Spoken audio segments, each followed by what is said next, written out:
Hello everyone. In this video we're going to learn how to differentiate the product of functions. That's why we call this as product rule. So let me go with the definition first. Basically, if we have two functions like let's say let u and v are two functions. In this case, I'm going to write down the function's derivative like du over dx and dv over dx. So these are the derivatives of these functions, right?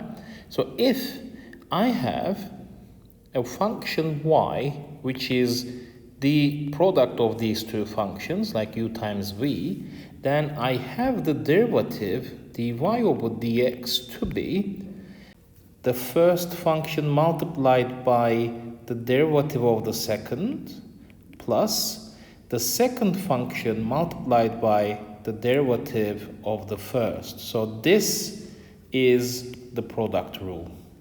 So this is something that you need to know. And it's best if you keep this in mind because the quotient rule, the next video, is similar to this product rule. Before we move on to examples, I'd like to show you this. If you have y to be equal to u times v, instead of writing these, because we know that the derivative will be with respect to x anyway, you can just write the rule like, if y is this, then dy is u dv plus v du. So in excluding the dx's, you can write the rule like this. And if you just say it every time you use the rule, it is going to stick to your mind. Now, examples. Right, so let's differentiate these functions. The first one is x squared times square root of 3x minus 1. Now, before directly starting to write dy over dx, I just go like u is x squared, hence du is 2x, the derivative, yeah? And for v, the function v, this is actually 3x minus 1 to the power of 1 over 2. It's easier to find the derivative, right? Like this way. So it's going to be 1 over 2 times 3x minus 1 over 2 times the derivative of the inside, which is 3. So basically, my dv will be 3 over 2 3x minus 1 to the power of minus 1 over 2. Now, after this, all I have to do is to substitute these expressions into the rule. Remember, the product rule is dy equals u dv plus v du, right? So I'm going to write it down as is. So it's dy over dx equals, well, u is x squared times dv. So I'm going to write this. Times 3 over 2, 3x minus 1 in brackets to the power of minus 1 over 2, plus I have v, so it's 3x minus 1 to the power of 1 over 2, and du times 2x. As you can see, applying the product rule is not much of a hassle. Now the problem is, this expression does not look nice. We have to manipulate it a little bit to simplify it. So I need to play with this. So I'm going to start writing, that's going to be 3x squared over 2 times square root of 3x minus 1. Oops, too much. Yeah. And what I did here is that I write this into the denominator, right? And it's going to be together with 2, and this is 3x squared here, all right? Plus, I'm going on with this bit, that's going to be 2x times square root of 3x minus 1. Now, let's go on from here now. Now I can equate the denominators. I can consider the denominator here to be 1, so that I'm going to multiply this expression here by 2 times square root of 3x minus 1. So this is going to be, of course, I'll start from the beginning, 3x squared plus So the product is 2 times 2, 4, so it's going to be 4x, and square roots cancel each other out when I multiply, so that's going to be 3x minus 1 in brackets over the same quotient, 3x minus 1 in square root.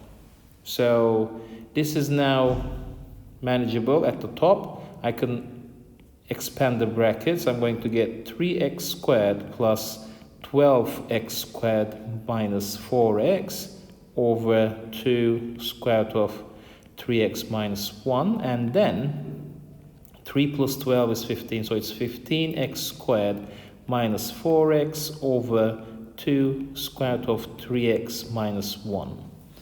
I can even go further to write in brackets of x 15x minus 4 over 2 times square root of 3x minus 1. You never know if there is something to simplify. That's why it's always good to write factors, as in here, rather than any addition or subtraction.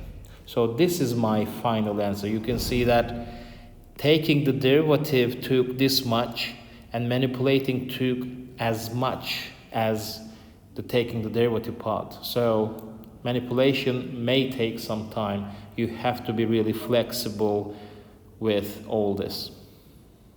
Now let's look at the second example.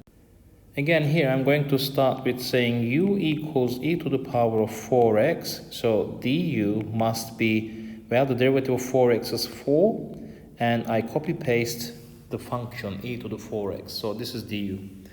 And for v, it's going to be sine squared 3x. Now, I think you sense here that we have to use chain rule, right? So you can say here that a is sine 3x. So v becomes a squared. This means dv is 2a times the derivative of a, right? So it must be then 2 times sine 3x, and the derivative of a, which means derivative of this, is, let's write here, the a is 3 times cosine 3x. This is what I have to write here, 3 times cosine 3x. So I end up with dv being 2 times 3, 6 sine 3x cosine 3x. That's the derivative of the function v. Now that I know u, its derivative, v and its derivative, I can just use the product rule, which was, so dy equals u dv plus v du. So let me substitute these. So dy over dx will be, u is this, e to the 4x, and dv is here, times 6 sine 3x cosine 3x plus v is here, sine squared 3x times du. 4 times e to the 4x. So this is the derivative of this function. Now, let's play with this a little bit. So I can take 2 out, right? I'm factorizing it now.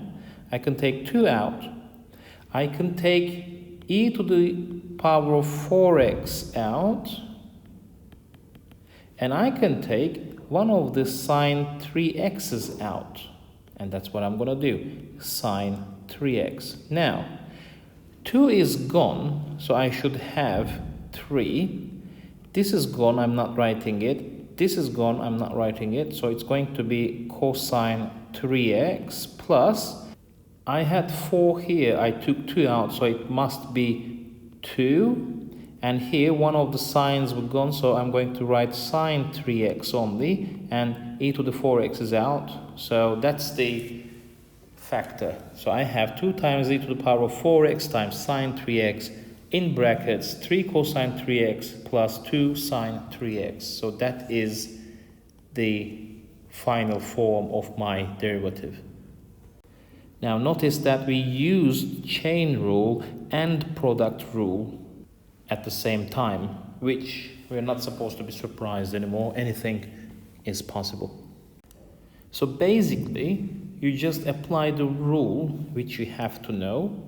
And again, I repeat, if you say this while writing it, UdV plus VDU, it will stick to your mind, okay? But as you can see, applying the rule is not much of a hassle. The manipulation part is also important, okay? You cannot leave your derivative like this. You have to manipulate it and try to simplify as much as possible. As always, practice makes perfect, so now it's your turn to practice these derivatives. Thanks for watching.